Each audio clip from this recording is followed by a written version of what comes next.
வணக்கம். என் பேர் டாக்டர் சுசித்ரா. இன்னைக்கு நான் உங்ககிட்ட உங்க பயிற்சிகள நீங்க பண்ணும்போது ஃப்ளெக்சிபிளா இருங்கன்னு சொல்லப் போறேன். ஷெட்யூல்ல. அதாவது இப்படிதான் பண்ணணும் அப்படின்னு வச்சுக்கக்கூடாது. உங்களுக்கு தகுந்த மாரி மாத்திக்கணும்.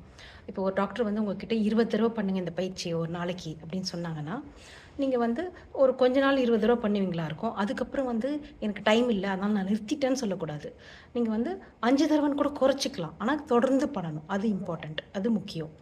அதேபோல உங்களுக்கு 20 தடவ பண்ணா வலிக்குதுன்னா, 20 தடவ பண்ணாதீங்க. ஒரு 10 தடவ பண்ணா வலிக்குதுன்னா, 9 தடவ தான் பண்ணணும் அப்போ. அப்போ கொஞ்ச நாள் பழகிட்ட பிறகு வேணா ஜாஸ்தி பண்ணி பாருங்க. அதேபோல வாரத்துக்கு அ 4 நாள் பண்ணா நல்லது. 5 நாள் இல்ல தினம் பண்ணா நல்லது அப்படின்னு சொன்னா, உங்களால முடியலன்னா குறைச்சு பண்ணுங்க. கம்ப்ளீட்டா நிறுத்தாதீங்க. அதாவது அ 7 நாள் பண்ணணும் அப்படின்னு சொன்னாங்கன்னா, உங்களால 2 நாள் தான் பண்ண முடியும்னா, முதல்ல 2 நாள் பண்ணுங்க. அதுக்கப்புறம் என்னைக்கு முடியுதோ கொஞ்சம் கொஞ்சமா ஜாஸ்தி பண்ணிக்கலாம். நீங்க 7 வரைக்கும் கொண்டு போலாம். இல்ல வாரத்துல